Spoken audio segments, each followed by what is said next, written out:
Today in this video, we'll understand about how to evaluate a multi-class classification models and the mathematics behind it. A multi-class classification models is the type of classification models in which a target variable belongs to multiple classes or categories. Watch till end of this video to have proper understanding of how to evaluate multi-class classification models. How to evaluate multi-class classification based machine learning model. But before that, let's see what is multi-class classification machine learning model. Consider we have a machine learning model that has been trained on 4 different classes. That is class A, class B, class C and lastly class D. As we have completed the model training, we are left with the trained model. But how to evaluate this machine learning model? What are the different model evaluation metrics in case of multi-class classification? The first most popular evaluation matrix is precision. We'll calculate precision for each class belongs to that particular multi-class classification based machine learning model. With the help of this precision of all the classes, we calculate macro average, weighted average and lastly the micro average by combining precision of all the classes. The formula for macro average, weighted average and micro average is totally different.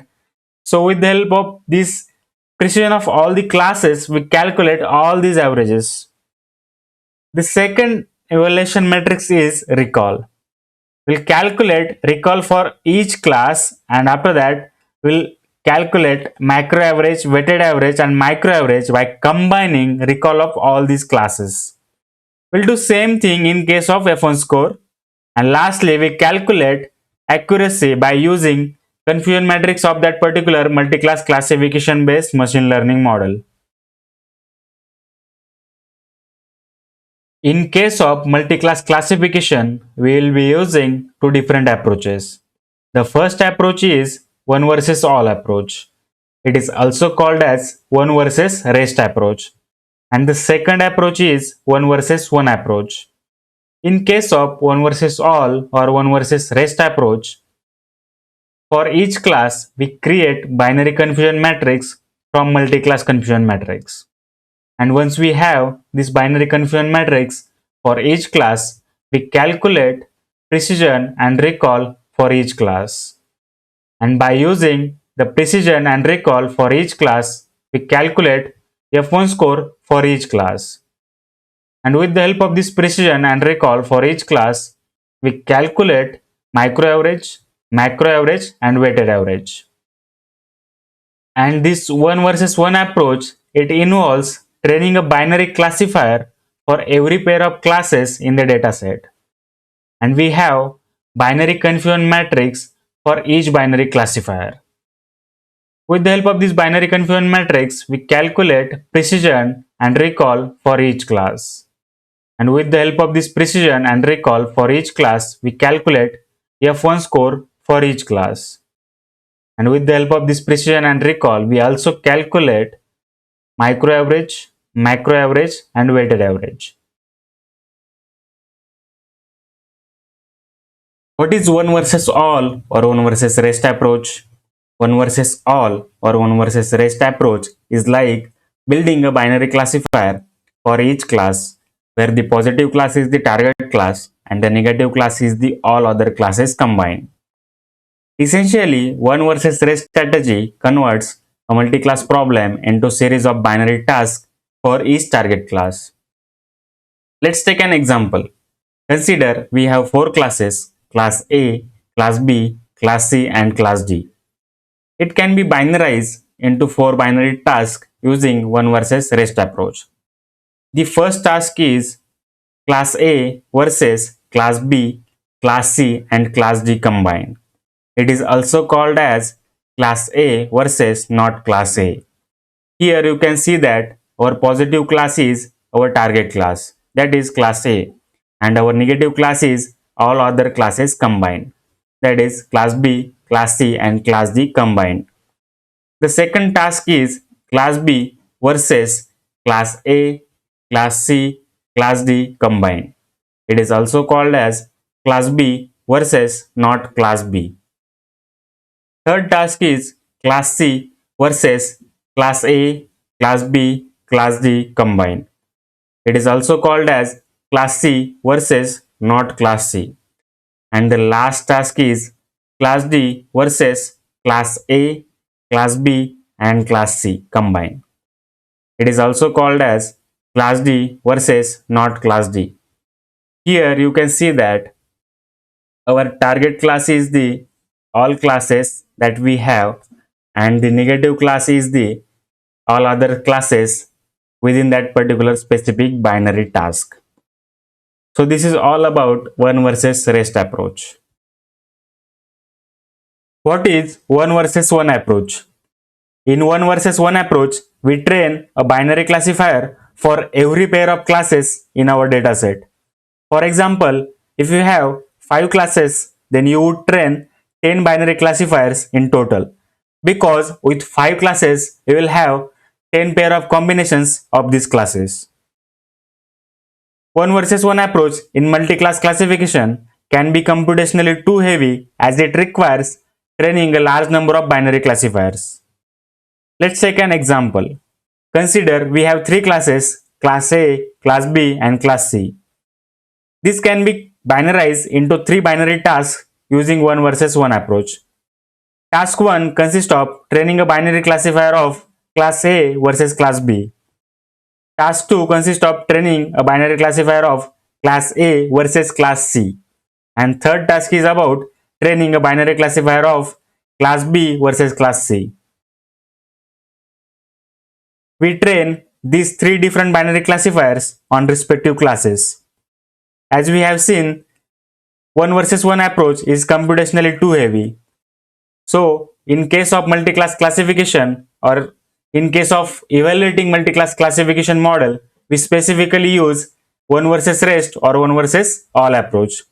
So, in this tutorial, we specifically focus on one versus rest or one versus all approach. Consider we have a data set consisting of 4 classes, that is class A, class B, class C and class D. Let's compare these actual labels with the model predictions and create a confusion matrix. This is the confusion matrix in case of multi-class classification consisting of 4 classes, class A, class B, class C and class D. As we have seen, in case of one versus rest or one versus all approach, we consider one class as a positive class and all other classes, that is remaining classes, are the negative class. Consider in case of class A is the positive class and class B, class C and class D combined are the negative class. We can also call it as class A versus not class A. So let's identify all the important components of the confusion matrix in case of class A. Confusion matrix having 4 main components, that is true positive, false positive, true negative and false negative. So in case of class A, what is true positive? True positive is the total number of samples where actual labels belongs to class A and our model also predict it as a class A. So here we can see that total number of true positive samples is 52, as actual labels belongs to class A and our model also correctly identify it as a class A. What is false positive? False positive is the number of samples where actual labels belongs to class B, class C and class D and our model predict it as a class A. So in case of class B, total number of false positive is 3. In case of class C, it is 7 and in case of class D, it is 2. What is false negative? False negative is the number of samples where actual labels belongs to class A but our model predict it as a class B, class C and class D. So here we can see that in case of class B, we have false negative total 5. In case of class C, total number of false negative is 6 and in case of class D, false negative is 3. What is true negative then? True negative is nothing but actual labels belongs to class B, class C and class D and our model also predict it as a class B, class C and class D respectively. So All other remaining counts or remaining cells are nothing but true negative. So this is the confusion matrix or multi-class confusion matrix. We convert this multi-class confusion matrix into binary classification like this. Consider actual labels as a class A versus not class A. So here we have true positive total 52 and total false positive is 12, which is 3 plus 7 plus 2, which is 12. What is false negative then? False negative is 5 plus 6 plus 3, which is 14. And addition of all remaining cells is 117.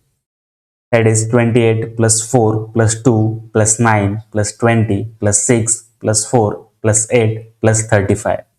So this is how we convert multi-class classification problem into a binary classification problem in case of class A.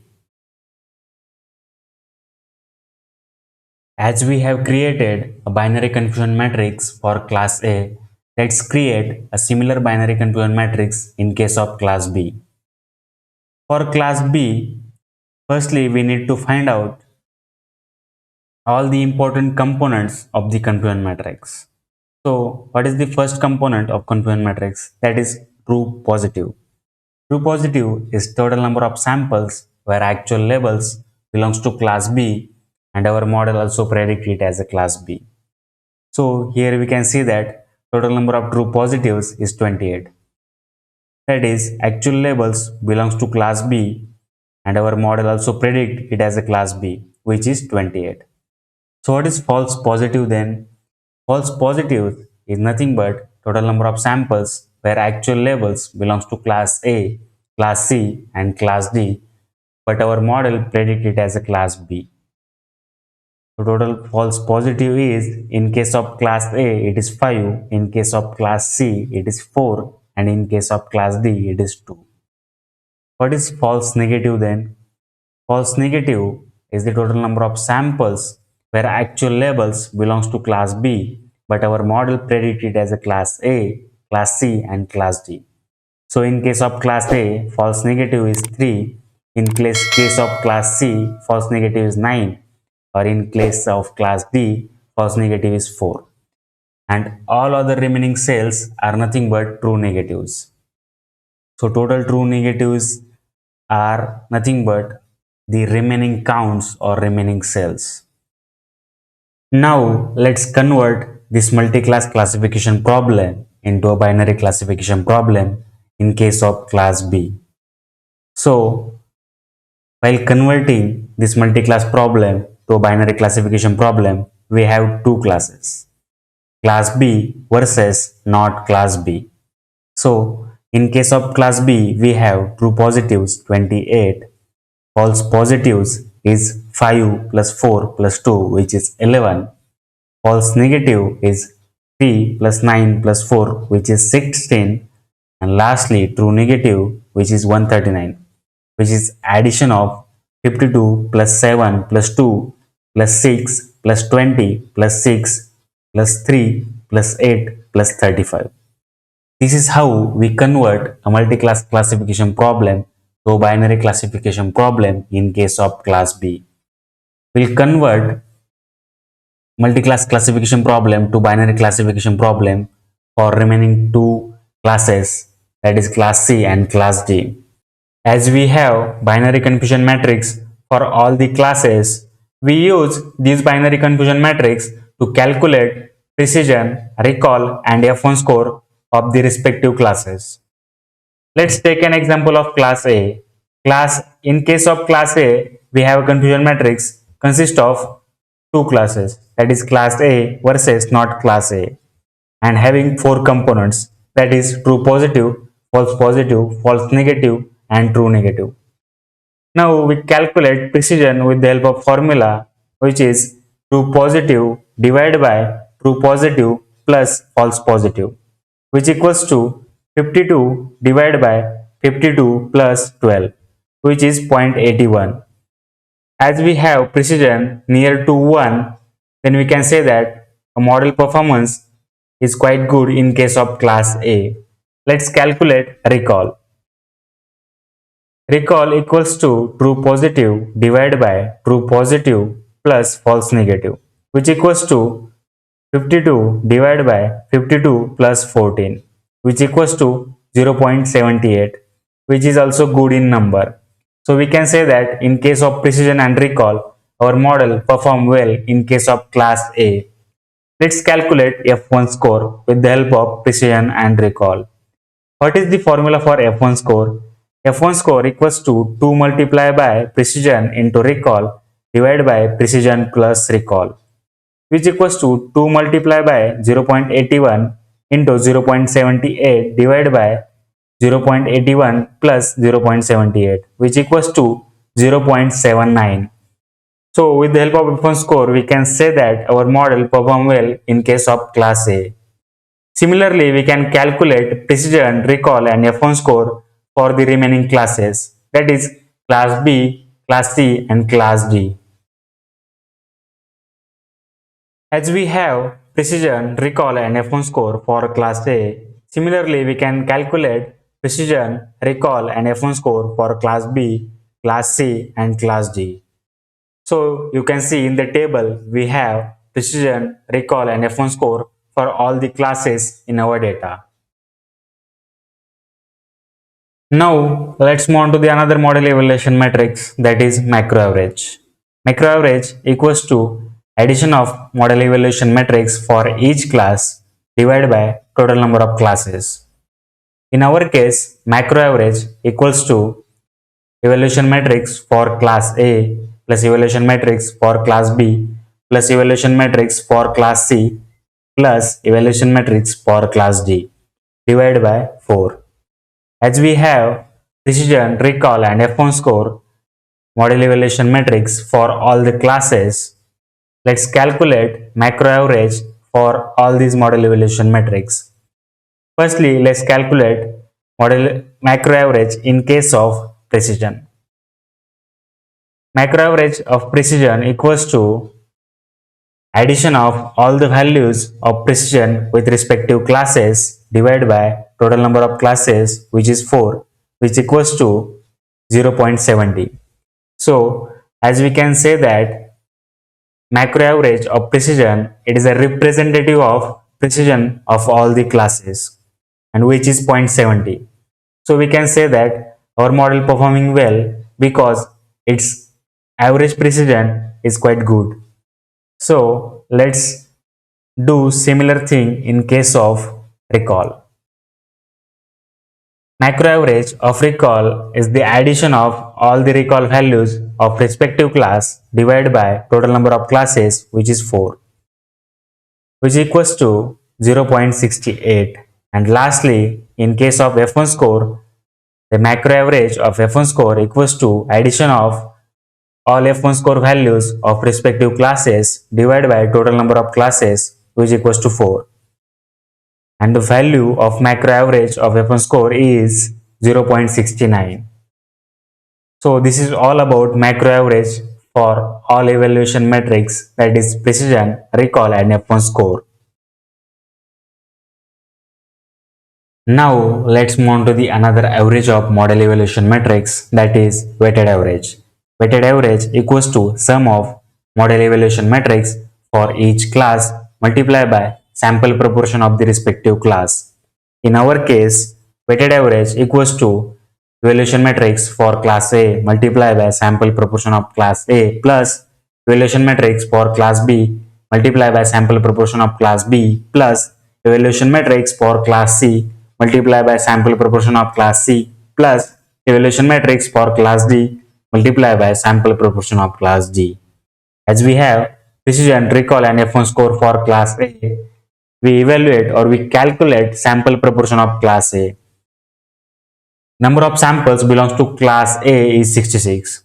So sample proportion of class A equals to number of samples belongs to class A, which is 66, divided by total number of samples in our data. So we have sample proportion of class A, which is 0.34. Similarly, we calculate sample proportion of class B, class C and class D.